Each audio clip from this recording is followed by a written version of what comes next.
Today you get to watch a project being designed in real time, and then you can knit it yourself.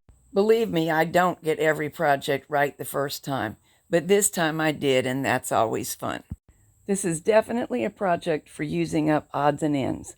This is my leftovers from a much larger project. In fact, I'll show you. I just finished crocheting this afghan, and the orange is Red Heart Bunches of Hugs yarn. Either way, that's actually quite nice yarn. It crocheted very nicely. So far it's not pilling, and it knits well on the machine too. Several of the bulky samples for Pretzel Logic were made with the yarn.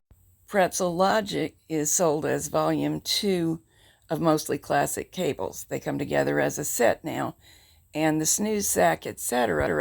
now goes along with the baby bundle of patterns.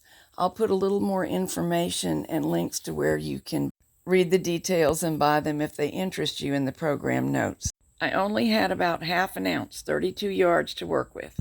And here's what I have left. So I won the game of yarn chicken this time. And here's what we can knit with that, and we'll knit it today. The bulky version, which is what you'll see me knitting, comes out just a little less than 4 inches across.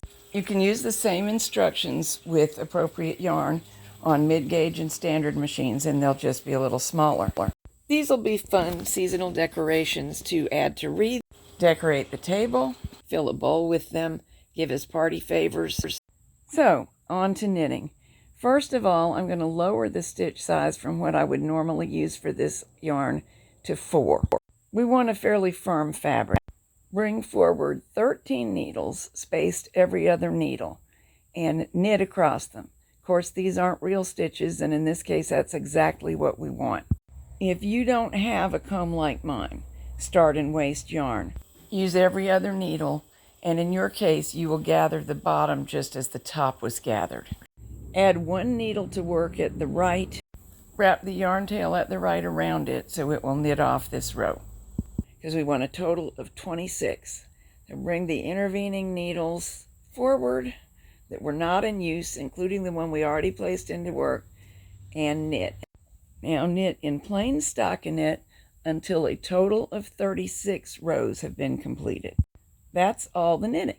Now, starting with the 3rd stitch from the left, drop it, ladder it down to either the 1st or the 2nd true stitch, and latch it back up as tuck rib. To do that, when you get to the stitch you're going to use, and it really doesn't matter which, this will be the very bottom of the pumpkin, and hidden not only because of that, but also because we're gathering the bottom in, and it'll pucker it all up, you won't see it.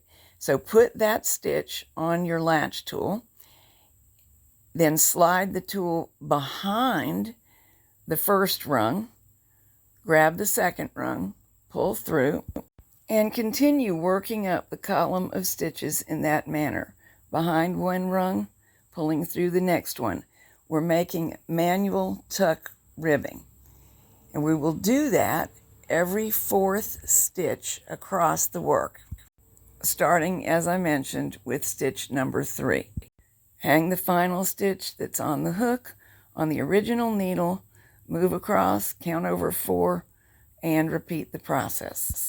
Counting from the left, stitch number 3, 7, 11, 15, and 19 will be reformed in this manner. As you can begin to see, these tuck columns of stitches will form the striations that are natural to a pumpkin. When we get the last little bit done, we'll gather the material off of the machine. Leave a yarn tail long enough to do the gathering, and also seam the edges of the knitting together. Put the tail in a yarn needle, run it through a few stitches at a time, drop them, and repeat all the way across. Gather the stitches tightly on the yarn tail and draw the thread in, then stitch a couple of times across the O that is formed to reinforce it. The same thing I do on hats usually. And then I do make a real knot because we need this to be secure. Now, still using the same yarn tail, seam the edges of the work together. I use mattress stitch for this, but any neat seam that you prefer would be okay. With the seam complete, it's time to stuff the little pumpkin. For this project, basic stuffing the cheap stuff is just fine. Now we'll make use of that rudimentary cast on to gather the bottom end of the pumpkin. Even though we did include one stitch that's actually sort of E-wrapped, we can grab the yarn right next to that stitch, pull the remainder of the row in, gather it, knot the yarn tails together, and then tuck all of them inside the O that still remains. It never gets absolutely tightly closed. A tool can help you. The yarn ends now become part of the stuffing. Stitch across this end a couple of times tightly also. We need that stuffing to stay contained. And then push the yarn needle all the way through so as to squish the pumpkin to a pumpkin-like shape. When you are satisfied with the shape of it, knot the yarn around the nearest stitch and bury the yarn tail. Now the pumpkin needs a stem. Let's bring out 3 needles, and with brown yarn, mine is another leftover, brown variegated, cast on 3 stitches. I did the double E-wrap because I don't want to have to add weights, and this allows me to get real knitting on and pull down with my fingers. Knit a total of 8 rows. Thread the yarn tail through those 3 stitches, remove them from the machine, then weave the remainder of the tail through the stem all the way down the knitting. So now both the beginning and ending yarn tail are on the same end of the work. With a sort of leaf-colored yarn, make a little bow. My yarn wouldn't actually knit very well. It's a hand-knitting bulky yarn, but it did make a cute bow. Thread both of the stem yarn tails into the same yarn needle and work it into the dimple at the top of the pumpkin so as to pull the stem up flush with the top of the pumpkin.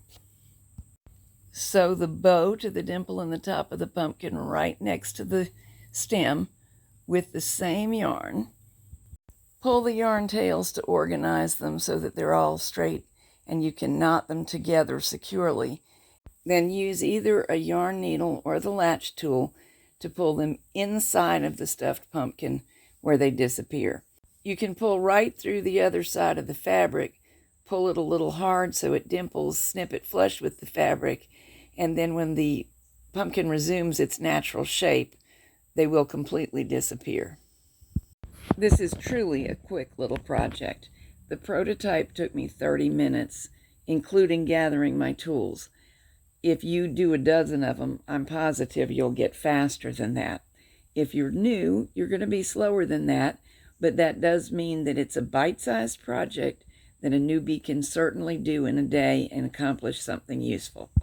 If you'd like a copy of the written pattern for this pumpkin, there are 2 possible ways to get it.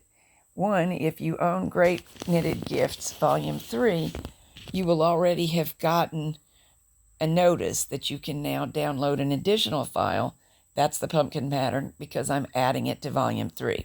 And if you buy the book going forward, you will get 2 files, the original Great Knitted Gifts Volume 3 and the pumpkin pattern.